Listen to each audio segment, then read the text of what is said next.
오늘은 우리 교회 창립 29주년이 되는 교회 생일날입니다. 그래서 먼저 저와 여러분 서로 인사를 나누면 좋겠습니다. 우리 교회 생일이니까 저와 여러분 모두의 생일이나 마찬가지인 것으로 알고 서로가 서로에게 축하하는 인사를 나누면 좋겠습니다. 생일 축하합니다. 그렇게 인사하면 좋겠습니다. 해피 버스데이. 특별히 우리 교회 오늘 29주년을 맞아서요, 숭실 졸업생 분 가운데 한 분이 이제 설교 끝나고 기도가 끝난 후에 축하 연주를 해주신다고 합니다. 그러니 올해는 얼마나 의미가 있는 생일을 맞는 오늘인지 모릅니다. 저는 늘 생각하기를 우리 교회가 창립 29주년이 되었지만 숭실학원과 특별한 관계에 있기 때문에 숭실학원이 120년 전에 평양에서 시작되었듯이 우리 교회도 그 역사를 공유한다, 늘 그렇게 생각합니다. 120년 전에 숭실학원이 이 땅에 세워질 때 기본적인 정신 가운데 하나가 복음이 기록된 성경에 기초하여 학원을 운영하고 또 학생들에게 성경에서 가르치는 지혜를 전달하는 것을 목적으로 한다, 그것을 기본 정신으로 삼아 왔습니다. 그래서 저는 이 예배당을 들어올 때마다 가끔 출입구 옆에 붙어있는 문구를 다시 한번 읽고 또 새기고 하는 일들을 종종 하고는 합니다. 두 문구가 기록되어 있는데요, 오늘은 두 번째 기록된 문구를 여러분들에게 읽어드리려고 합니다.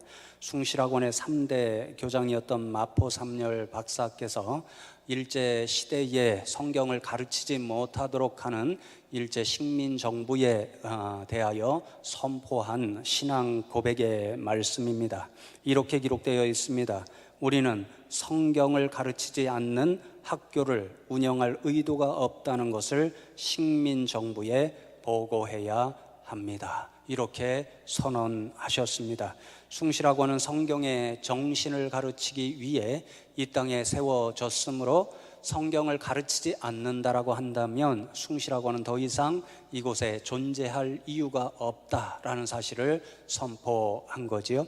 저는 이 믿음의 고백과 정신이 우리 숭실교회와 또 이 땅에 세워진 모든 교회들에도 오늘날 여전히 적용되는 그러한 믿음의 고백이라고 생각합니다. 성경이 없는 교회는 결단코 이 세상에 존재할 이유가 없는 거지요. 왜냐하면 숭실교회와 이 땅에 세워진 모든 교회들은요, 성경에 기록된 복음을 세상에 증언하는 사명을 가진 교회로 이 땅 가운데 세워졌기 때문입니다. 그러므로 성경이 없으면 교회도 이 땅에 존재할 이유가 없습니다. 바로 그렇기 때문에 성경이 교회의 기초요 토대임을 저는 오늘도 고백할 수밖에 없는 거지요. 그래서 우리 숭실교회와 또 이 땅의 모든 교회들이 역사 가운데 존재하는 한 그 기본 정신을 가질 유일한 근원은 어디인가? 바로 성경 말씀이고, 그렇기 때문에 이 땅에 세워진 모든 교회들과 더불어 우리 숭실교회는 주님께서 다시 오시는 그날까지 오직 성경의 정신을 믿음으로 고백해야 하는 교회인 줄로 믿습니다. 그래서 여러분, 오늘 다시 한번 종교 개혁자들의 외친 그 정신을 함께 나누기를 원하는데요, 종교 개혁자들이 정말 생명을 걸고 외친 가장 대표적인 목소리가 오직 성경의 정신이었습니다. 그 성경의 정신을 오늘 함께 나누면서 교회 창립 29주년을 맞이해서 저와 여러분 믿음의 근거도 또 이 숭실교회가 세워지고 역사하는 그 토대도 오직 성경밖에 없다라는 사실을 다시 한번 믿음으로 결단하고 돌아가는 이 시간이 되면 좋겠습니다. 오늘 우리가 읽은 디모데후서의 말씀은요, 사도 바울이 가장 사랑하는 영적 아들과도 같이 여겼던 디모데에게 남기고 있는 유언과도 같은 그런 말씀입니다. 특별히 오늘 읽은 말씀에 보면 사도 바울이 디모데에게 영적 유언의 말을 한마디 남기는데 그 대표적인 말씀이 14절에 기록되어 있듯이 너는 배우고 확신한 일에 거하라 라는 말씀입니다. 거한다는 말씀은요, 그 자리에서 살면서 떠나지 않는다, 벗어나지 않는다, 그런 의미를 가지고 있거든요. 디모데는요, 어려서부터 배워서 이것이 진짜 진리이구나 확신한 그런 교훈들이 있었습니다. 그게 무엇이냐면 15절 말씀에 보면 어려서부터 성경을 배웠다, 그렇게 말씀하잖아요. 그러니까 디모데가 어려서부터 배우고 이것이 진리구나 확신한 일은 바로 성경에 관한 말씀이었습니다. 디모데는요, 어려서부터 믿음이 참 훌륭했던 외조모 로이스와 어머니 유니게를 믿음의 그런 조상들로 가지고 있었잖아요. 두 분이 훌륭해서 어린 디모데에게 늘 성경 말씀을 가르쳐 주었고요. 또 장성에서 사도 바울을 만난 이후로부터는 사도 바울로부터도 말씀을 배우고, 또 당시에 초대교회의 지도자들이었던 예수님의 제자들로부터도 성경 말씀, 곧 예수님에 관한 말씀을 듣고 배웠습니다. 디모데는 어려서부터 그렇게 성경을 배우면서 확신하기를, 맞아, 내가 지금 듣고 배우는 이 말씀이 진리의 말씀이구나, 그런 확신을 가지고 있었습니다. 사도 바울이 마지막으로 남기는 영적 유언 가운데 한마디가 바로 그것이지요. 디모데야, 이제 내가 얼마 있다가 하늘나라에 갈 터인데 너는 끝까지 붙들어야 할 그것들이 있다. 그것은 바로 내가 어려서부터 배운 성경 말씀, 그 진리로 배운 그 말씀들에서 결코 벗어나지 말라, 그렇게 교훈하고 있는 거지요. 여러분, 사도 바울은 너무도 사랑했던 디모데였기 때문에 아마도 그 외에도 수없이 많은 말을 남기고 싶었을 것입니다. 그런데 그 가운데서도요, 결코 성경의 진리의 말씀으로부터 떠나지 말라는 이 한마디를 가장 중요한 유언으로 남기고 있습니다. 왜 그랬을까요? 여러분, 오늘 이어지는 말씀에 보면요, 그 이유를 두 가지 발견할 수 있는데요. 첫 번째로 사도 바울은 디모데에게 성경에는 구원에 이르는 지혜가 있기 때문에 너는 결단코 성경 말씀을 떠나서는 안 된다, 그렇게 교훈합니다. 15절 말씀을 보시면, 또 어려서부터 성경을 알았나니 성경은 능히 너로 하여금 그리스도 예수 안에 있는 믿음으로 말미암아 구원에 이르는 지혜가 있게 하느니라, 그렇게 말씀합니다. 여러분, 우리가 흔히 이야기하지요, 구약은 오실 메시아에 대하여 증언하는 말씀이고 신약 성경은 오신 메시아에 대하여 증언하는 말씀입니다. 그러면 여러분, 모든 성경은 한 분에게 초점이 맞춰져 있습니다. 그분은 바로 예수 그리스도인 거지요. 우리를 구원에 이르는 길은 오직 예수 그리스도밖에 없다. 예수님을 그리스도로 고백하는 믿음밖에 우리에게 구원의 길이 없다라고 하는 그런 지혜를 주시는 말씀이 바로 성경 말씀이라는 거지요. 그래서 여러분, 똑같이 사도 요한도 요한복음을 기록하면서 20장 31절에서 요한복음을 기록하는 목적을 이렇게 밝히고 있습니다. 오직 이것을 기록함은 너희로 예수께서 하나님의 아들 그리스도이심을 믿게 하려 함이요, 또 너희로 믿고 그 이름을 힘입어 생명을 얻게 하려 함이니라.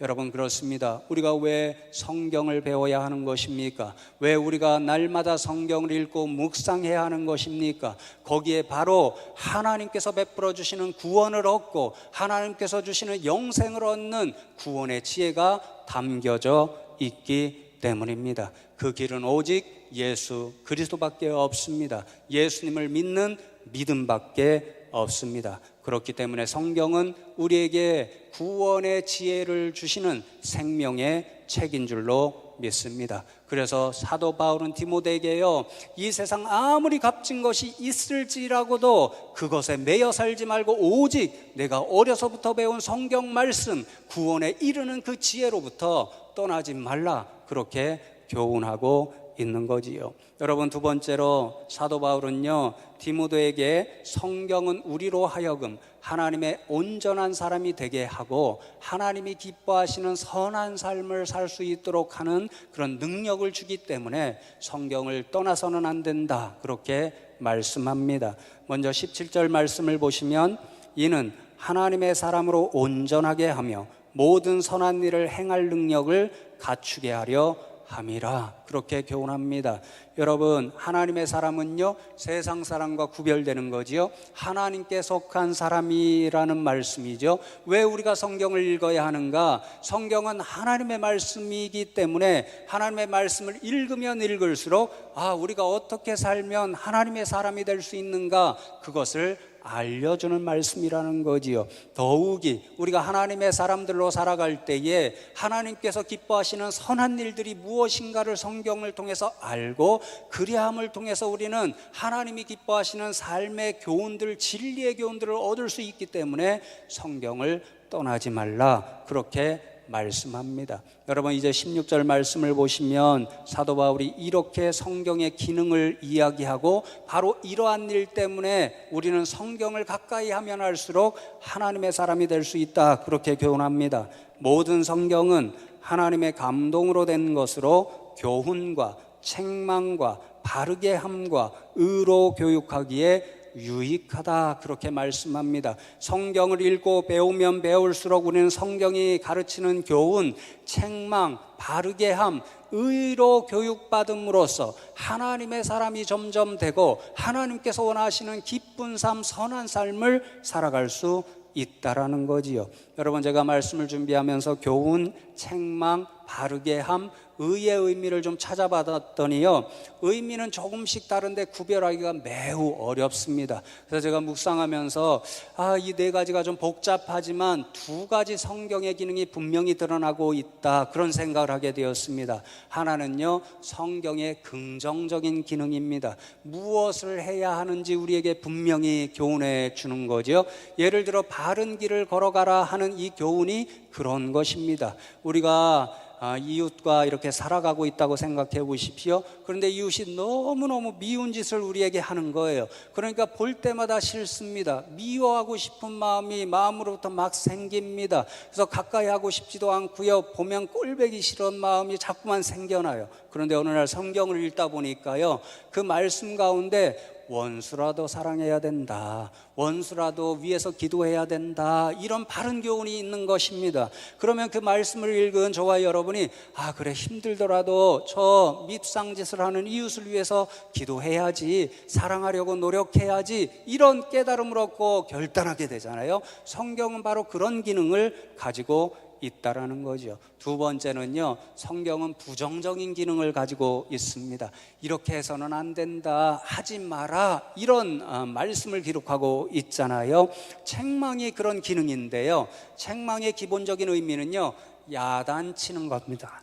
여러분의 자녀를 왜 야단치지요? 잘못하고 있으니까 야단치지요? 옳지 않은 길로 가고 있으니까 야단치지요? 그런데 가만히 생각해 보면요, 자녀들을 야단치는 것이 목적이 아니지요. 잘못된 자녀가 잘못된 길을 가고 있을 때 그 길로부터 돌아오기를 원하는 마음에서 책망하잖아요. 야단치잖아요. 성경 말씀이 그런 기능을 갖고 있다라는 거죠. 여러분, 예를 들어서 성경에 보면 하나님께서 이스라엘 백성들에게 너희들 결코 우상을 숭배해서는 안 돼, 이렇게 말씀하시잖아요. 그런데 불행하게도 이스라엘 백성들이 틈만 나면 우상 숭배합니다. 하나님을 배신하고 이방 사람들이 섬기는 신들에게로 달려갑니다.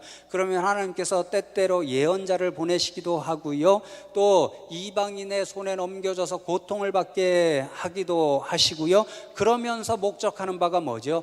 얘들아, 너희들 지금 잘못된 길로 가고 있어. 우상 숭배는 악한 일이야. 그러니까 우상 숭배를 그만두고 나에게로 돌아와야 돼, 이렇게 책망을 하심으로 그들이 돌이키게 만드시잖아요. 그러니까 여러분, 성경은요, 우리에게 어떤 기능을 가지냐면요, 때로는 옳은 길이 이런 것이야, 때로는 옳은 길을 걷지 못하고 잘못된 길로 나아갈 때 그 길로 가서는 안 돼, 이런 책망하심으로써 하나님께서 원하시는 바른 일이 무엇인가, 우리가 따라야 할 선한 삶의 모습이 무엇인가를 우리들에게 가르쳐 주는 거지요. 그 여러분, 우리가 오직 성경을 외쳐야 하는 이유가 바로 여기에 있습니다. 우리가 성경 외에는 어떤 곳에서도 구원의 지혜를 얻을 수가 없습니다. 우리가 성경 외에는 우리가 하나님의 사람이 될 수 있는 일을 알 수 있는 것도 없고요, 하나님의 사람들이 따라야 할 하나님이 기뻐하시는 진리의 교훈을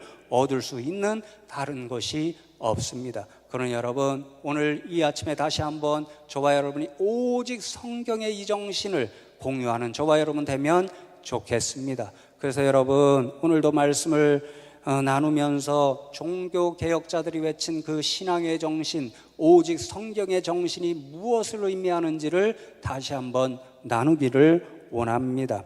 여러분, 불행하게도 중세시대 가톨릭 교회는요, 오직 성경의 정신을 지키지 못했습니다. 가톨릭 교회는요, 성경과 더불어서 교회의 또 한 가지 엄청난 진리에 대한 권세를 갖는 그런 통로가 있다라고 주장했습니다. 그것은 가톨릭 교회의 전통이고, 그 전통을 수호하는 그러한 장의 역할을 맡은 교황이 바로 그러한 권위를 갖는다라고 주장했습니다. 문제는요, 성경과 교회의 전통, 교황 사이에 누가 더 큰 권위를 갖는가, 그 문제였습니다. 여러분, 불행하게도 가톨릭 교회는요, 성경보다 가톨릭 교회의 전통과 교황이 더 권위를 갖는다, 그렇게 주장하는 잘못된 길로 나아가고 말았습니다. 종교개혁가였던 루터와 논쟁했던 사람 중에 한 사람이 프리에리아스라는 그런 교황청 사람이 있었는데요,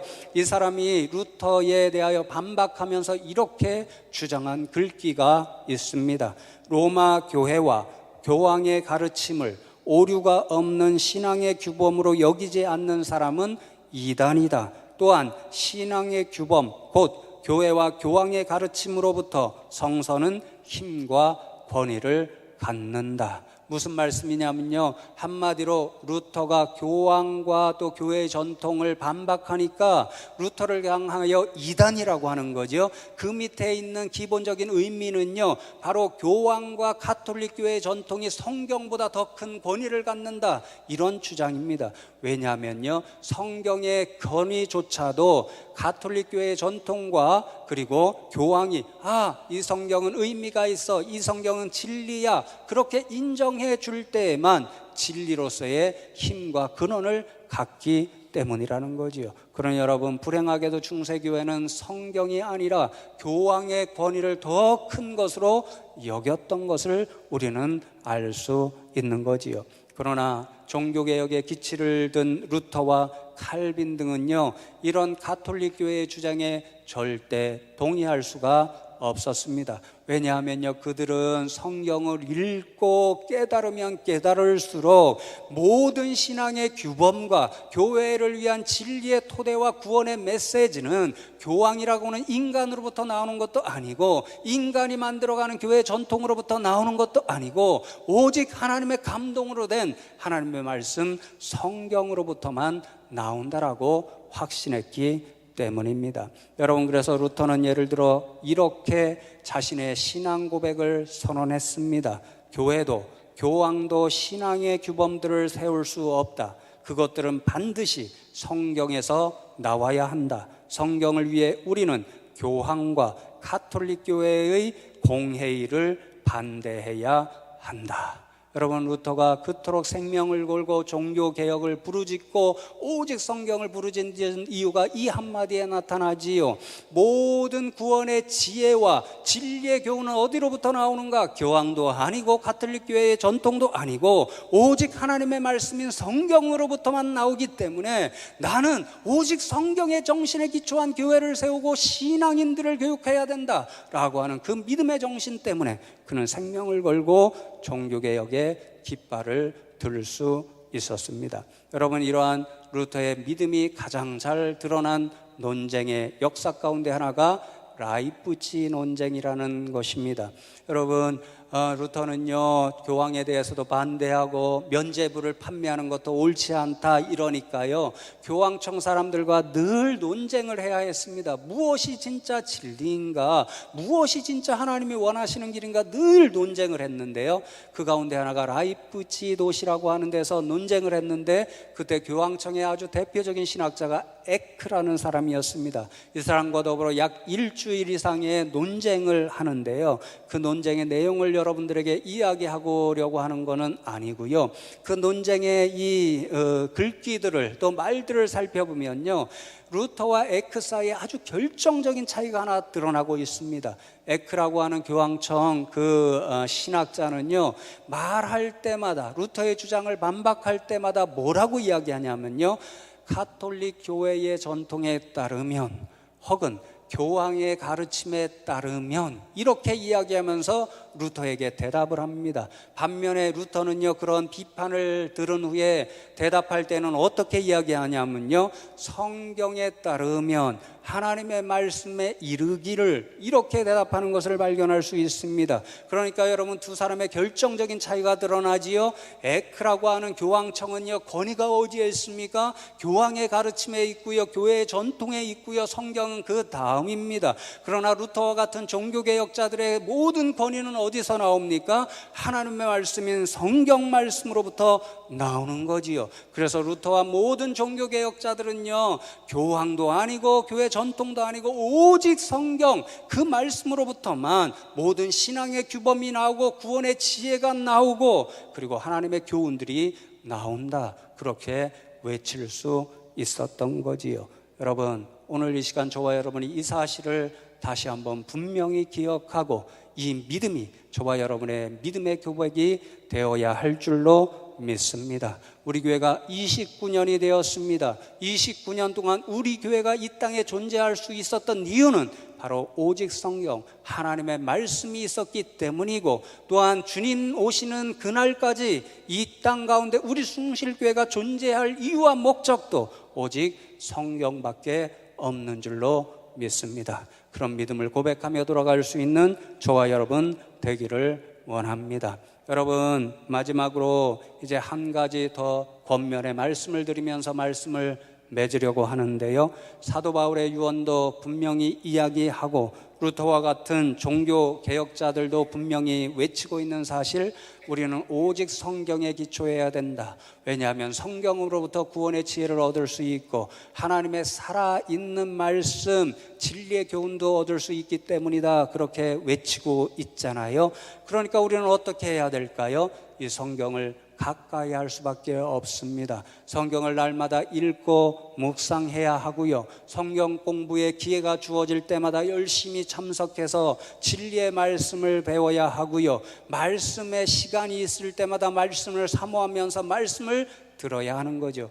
왜요? 디모데에게 영적 유언을 남기고 있는 사도 바울의 걱정거리가 있기 때문입니다. 절대로 성경 말씀에서 벗어나면 안 돼. 왜 그렇습니까? 성경 말씀으로부터 우리는 구원의 지혜를 얻을 수 있고 하나님의 사람으로서 따라야 할 진리의 교훈들을 얻을 수 있기 때문인 거지요. 그래서 여러분, 우리는 성경을 가까이 해야 할 줄로 믿습니다. 여러분, 이러한 사실을 우리가 가슴에 새기기 위해서요, 저와 여러분이 오늘날 이 시대에 얼마나 행복하고 축복을 누리면서 살아가는지 깨달으면 좋겠습니다. 매일같이 성경을 가까이 둘 수 있잖아요. 생각만 하면 성경을 펼쳐서 읽을 수가 있잖아요. 그게 얼마나 놀라운 축복이고 은혜인 줄로 모릅니다. 여러분, 중세 이후에 이제 종교개혁가들이 한 일을 보면요, 루터가 가장 심혈을 기울인 한 작업이 있습니다. 그것은 성경을 독일말로 번역하는 일이었습니다. 여러분, 우리나라에도 기독교화가 들어오면서 가장 먼저 심혈을 기울였던 작업 중에 하나가 성경 말씀을 우리나라 말로 번역하는 일이었습니다. 지금도 세계 각지로 선교사들이 나가시잖아요. 그 선교사들이 가장 관심 있는 분야 중에 하나가 바로 성경을 그 나라의 또는 그 부족의 언어로 번역하는 일입니다. 왜요? 성경을 누구나 가까이 하며 읽으면서 스스로 구원의 지혜를 얻고 스스로 하나님이 사람이 되는 그 길, 그 교훈을 얻도록 하기 위해서였습니다. 여러분, 불행하게도 중세시대에는요, 일반 백성들이 성경을 읽을 수가 없었습니다. 무엇보다도 라틴어로 기록되어 있습니다. 설교할 때도 라틴어로 대부분 했습니다.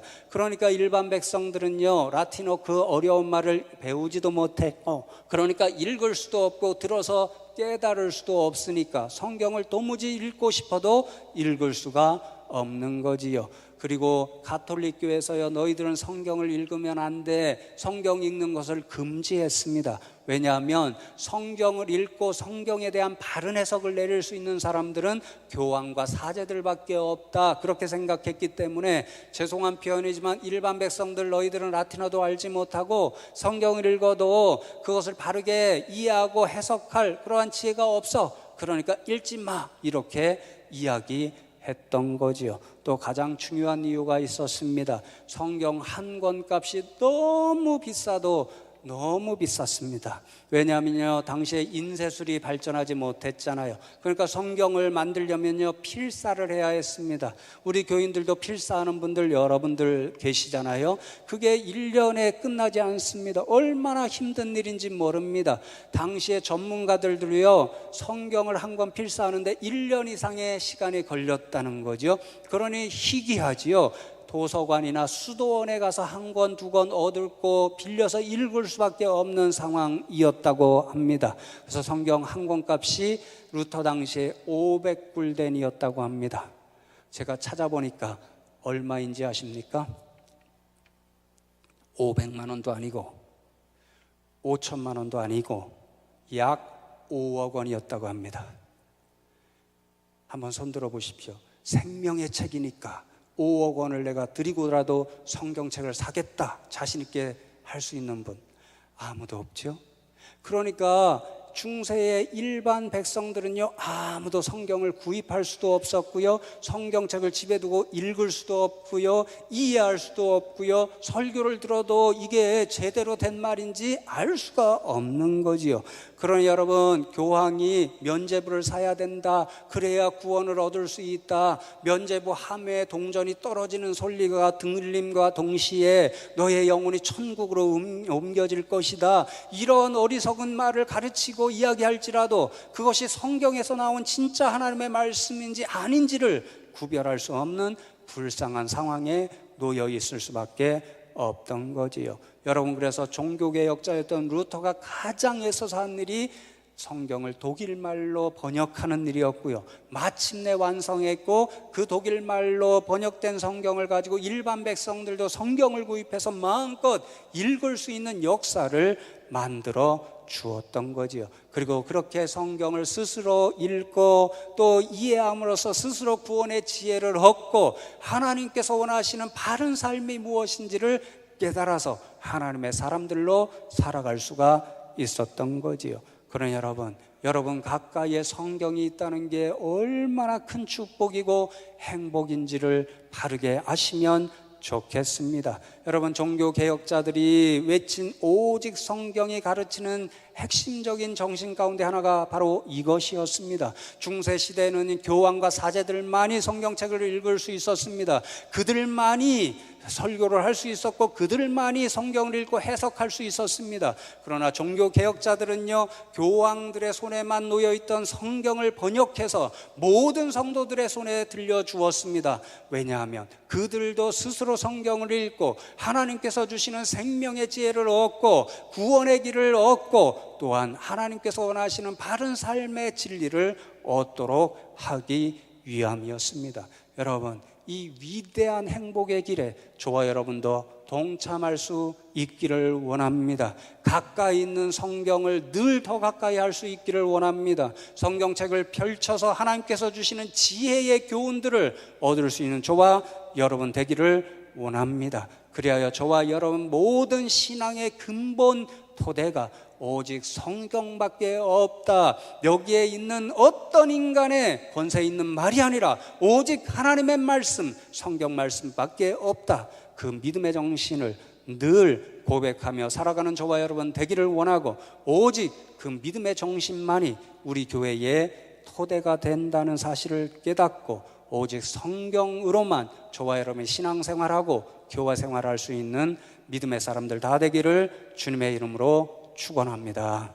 오늘 말씀 기억하면서 잠시 함께 결단하며 기도하면 좋겠습니다. 하나님 감사합니다. 29년 전에 이곳에 우리 숭실교회를 세우시고 하나님께서 은혜로 오늘까지 지키시고 인도하신 것 감사함을 드립니다. 하나님 아버지, 간절히 저희들이 믿음으로 고백하기를 원하옵나니 오늘 말씀 들려주신 대로 우리 신앙의 모든 규범과 우리 교회에 존재하는 근거가 오직 성경밖에 없음을 우리 성도님들이 다 깨달아 알게 하여 주시옵소서. 그래야 우리 모두가 오직 성경에 입각한 신앙생활, 교회 생활을 할 수 있게 하여 주시옵소서. 이 기도의 제목을 놓고 잠시 하나님 앞에 부르짖어 기도하겠습니다. 하나님 감사합니다. 오늘도 저희들을 불러주시옵고 29주년 되는 교회의 창립주일을 맞아서 먼저 하나님 앞에 감사하며 예배드릴 수 있는 저희들 되게 하시니 감사함을 드립니다. 하나님, 그렇습니다. 우리 교회가 기초해야 할 터전, 그리고 우리가 신앙생활하고 교회 생활을 해야 할 모든 근거와 이유는 오직 하나님의 말씀 성경밖에 없는 줄로 믿습니다. 하나님 아버지, 간절히 기도하옵나니 우리 교회 성도님들이 이 믿음의 고백을 가슴에 새기게 하여 주시옵소서. 그래야 오직 성경 말씀에 따라 신앙생활을 하고 교회 생활을 하고 이 교회가 주님 오시는 그날까지 오직 성경에 기초하여 존재하는 교회 되게 하여 주시옵소서. 감사하고 예수 그리스도의 이름으로 기도하옵나이다. 하나님 감사합니다. 29년 전에 이곳에 우리 숭실교회를 세워주시고 29년 동안 하나님께서 은혜로 인도해 주신 것 감사함을 드립니다. 하나님 아버지, 간절히 기도하옵나니 오늘 말씀을 우리 모두가 새겨서 오직 성경의 정신에 입각하여 신앙생활과 교회 생활을 하게 하여 주시옵고 이 땅에 우리 숭실교회가 존재하는 한 오직 성경에 기초하여 살아갈 수 있는 교회가 되게 하여 주시옵소서. 감사하고 오늘도 살아 계심으로 우리 숭실교회의 머리가 되시고 주인이 되시는 예수 그리스도의 이름으로 기도하옵나이다. 아멘.